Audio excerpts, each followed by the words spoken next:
यहाँ पर आपको ताज़ा तरीन खबर से आगाह करते चले। बलूचिस्तान में एफसी की गाड़ी पर हमला, पाक फौज का एक जवान शहीद हो गया, 3 दहशतगर्द हलाक।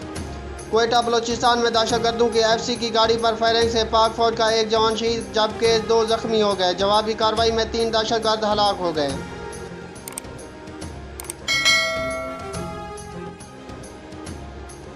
आपको बताते चले, पाक फौज के शोबा ताल्लुकात आमिया ISPR ने बताया कि दहशतगर्दों ने लोरालाई के इलाके में एफसी की गाड़ी पर हमला किया, जिसके जवाब में एफसी ने भरपूर कार्रवाई की और 3 दहशतगर्दों को हलाक कर दिया। ISPR के मुताबिक दहशतगर्दों से फायरिंग के तबादले में नायक शरीफ शहीद हो गए जबकि मेजर कासिम और एक सिपाही जख्मी हुआ है, जिन्हें तिब्बी इमदाद के लिए हस्पताल मुंतकिल कर दिया गया है।